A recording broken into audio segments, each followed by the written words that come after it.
So now we're going to start looking at the log functions, and today, this video, we're going to look at graphing log functions and evaluating logarithms. So the first part says, indicate which of the graphs of the following four graphs is the correct graph of this function.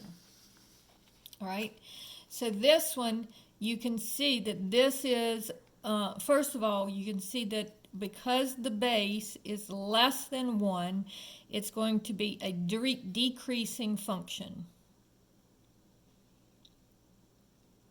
And remember, the log functions have a vertical asymptote, so it's going to look like this, where this is the vertical asymptote. Now we need to know where the vertical asymptote is, and we need to know where this important point that is over 1 up 0, that's usually there, where did it move to?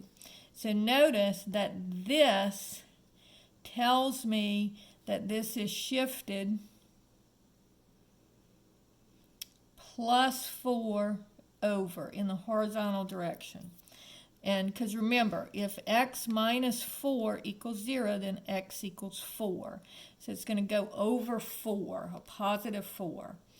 And the point that it should move to, so this one will also be shoved over 4.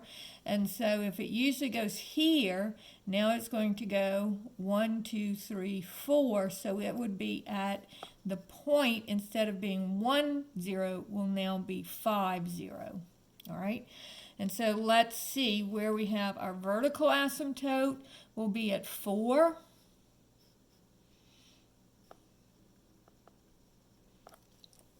All right, so that's going to be our vertical asymptote, and this will be the important point.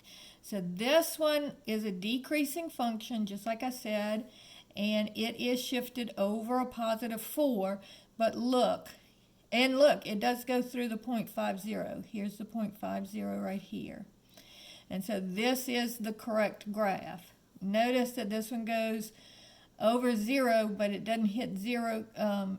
It goes over 4, but it doesn't hit the x-axis until way out here at 8.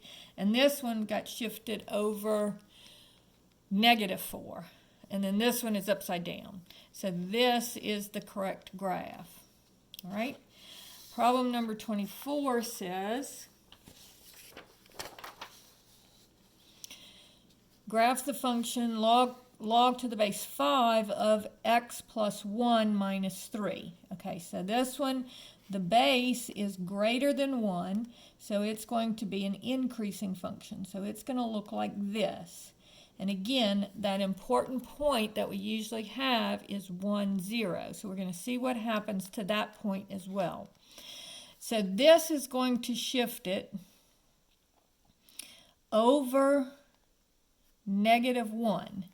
And remember, x plus 1 equals 0, so x is equal to -1 is going to be our vertical asymptote. All right? So let's see, which are increasing functions and shifted over 1. So this is a possibility, this is a possibility, and these two we know that they are not possible because they are not shifted in the right direction, and this one's going backwards. So it's not a possibility. So now we need to look at also how it's shifted up or down. So this one is shifted down 3. All right? So it's moving over -1 and down 3. So if I take this point and move it, because the point is usually 1, 0, if I move it over -1 and then down 3, all right?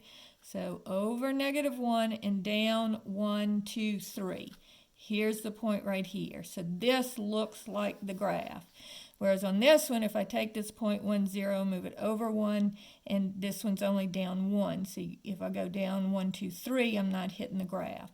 So this is the correct graph for that function. All right, now let's do some evaluations. So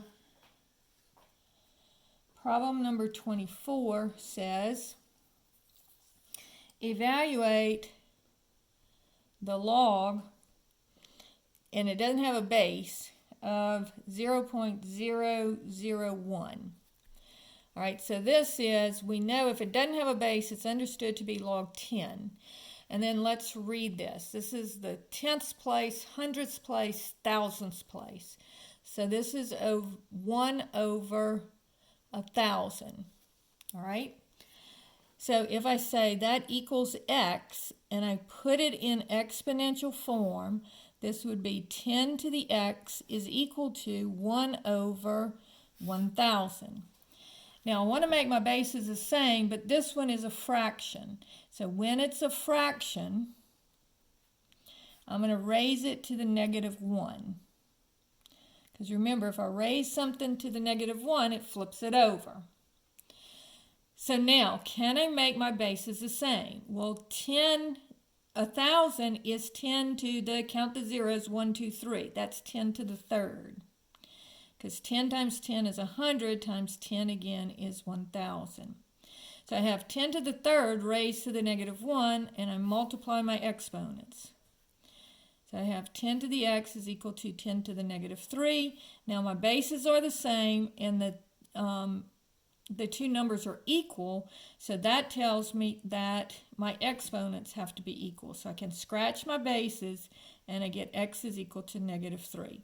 So my answer is -3. Now, notice you can check yourself on your calculator, because this would be the log of 0.0001, and then just take the log of it. Oh, I put too many zeros. 0.001, and take the log of it, and I get -3. All right? So you can check yourself, but I do want to see your work. All right? Problem number 25 says, log to the base 1/4 of 64. Okay, so again, I'm going to say equals x, and I write it in exponential form.